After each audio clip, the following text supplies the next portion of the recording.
Have you ever talked and you talk and you feel you're enjoying the conversation and you go on and talk and then you reach a point you realize you're saying too much. You realize you are revealing a big secret that you shouldn't have. Or somebody just tells you you're talking too much. Let's talk more about this. Welcome to this week's episode of our weekly dose of wisdom with me, Hope Ichirza. And this week's dose of wisdom comes from the proverb that says, Engambia bingi egambo muze kwanyineka.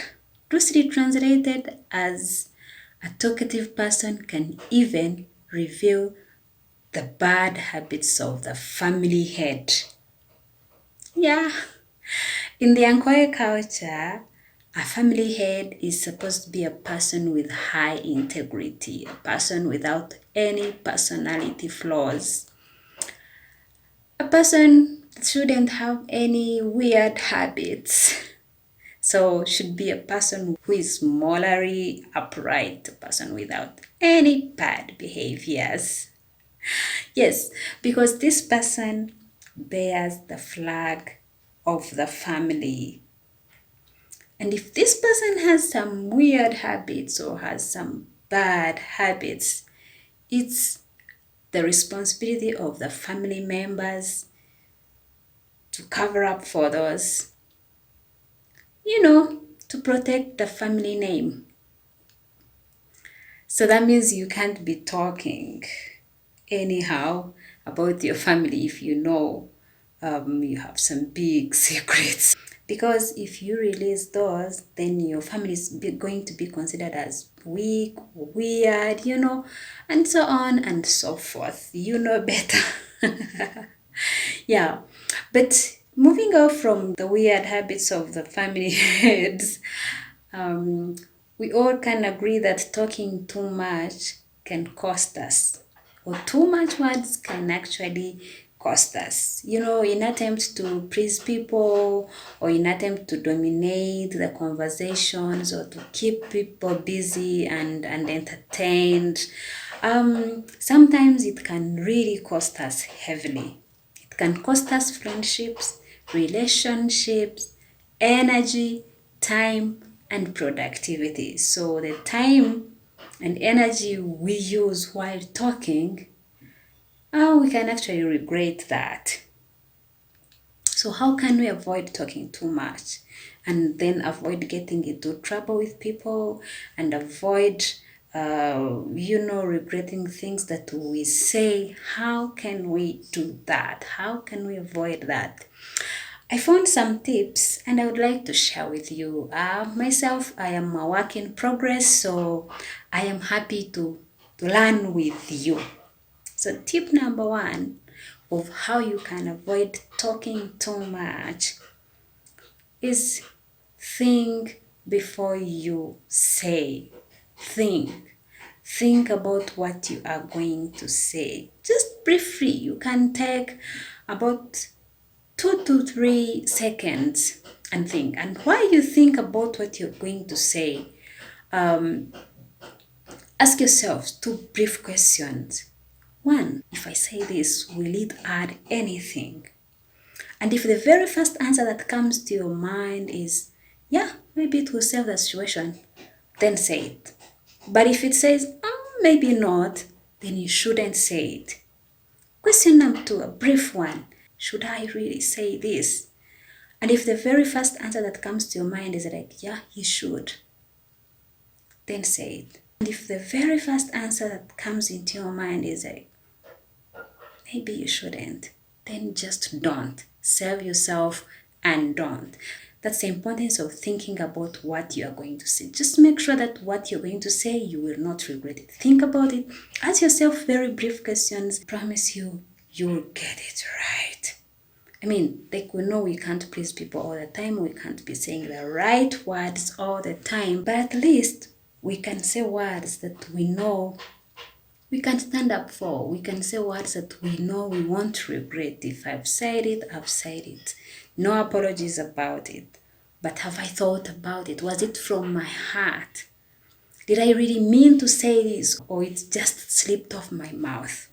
So think about what you're going to say. Just don't open your mouth and let anything out. Take a moment and think through what you are going to say. Tip number 2 is, if you're a person who likes to talk, who likes to keep people entertained, maybe how about ask questions? Instead of you narrating your experiences and talking about yourself and all that concern you, you can ask people how they are doing, or how they are feeling, things that really make other people want to be the ones to tell you about themselves. Do you know that sometimes people actually would like us to listen to them more than they would like to listen to us? So how about give them that chance to tell you about themselves? So ask questions instead of talking about yourself.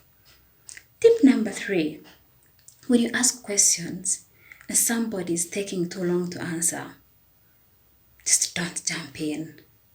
Just be patient enough, like intentionally be patient, because some people need more time to put their thoughts together before they can answer questions. So just don't jump in when people take too long to answer questions, and then you get your answer. And if they don't want to answer, it's fine. Then tip number 3, intentionally do not interrupt when people are talking.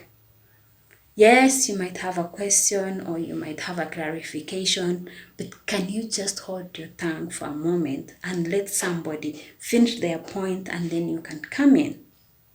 Yeah, please. So you just train yourself to be more attentive, train yourself to be more patient as you wait upon the other person, as you listen to the other person. The other tip for me is be comfortable with silence. Sometimes we are not comfortable with silence. We are in a room and we are more people, we are 2 or 3 people, and then we all go silent.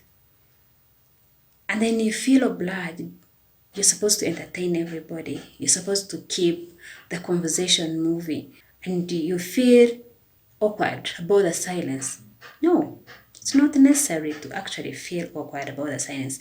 It's okay to be in a room or to be anywhere. It's okay to be silent, even if you are more people. It's fine. Some people are actually comfortable with silence. People have things to think about. People have meditations to do.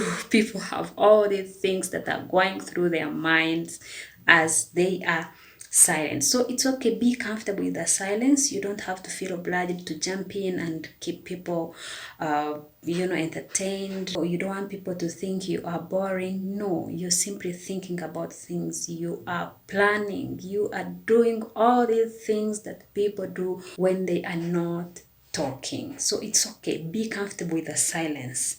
Do not try to fill in the silent space. It's okay. People use it for so many things. People use that silence to plan. People use that silence to meditate, to pray, to do other things that go through our minds when we are not talking. So it's okay.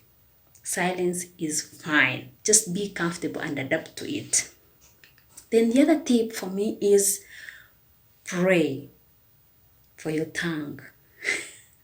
Yes, pray for your tongue, pray for your mouth. The Bible says your tongue and your mouth are the greatest enemies. If you can control them, then you control the world, and you'll be at peace with yourself and with people. You won't have to be apologizing to people for what you said earlier. You hurt their feelings, or if you attacked them, or just pray. Pray to God to give you the right words for every situation. Pray to God that your mouth shall be a spring of blessings, not curses. Pray to God that He will control your tongue, that He will give you the wisdom and the strength to control that tongue. Pray to God. Pray as you train yourself in speaking half of what you have always spoken. Bearing in mind that you will be accountable for every word that comes out of your mouth. So be accountable to what you say and be a mindful speaker. Well, I might be saying too much already, so I have to sign out for now. If you haven't subscribed to my channel, kindly subscribe to my channel and like and share this video if you found it helpful. May God bless you. May God give you the desires of your heart, and stay well, stay safe. Till we meet again. Bye for now.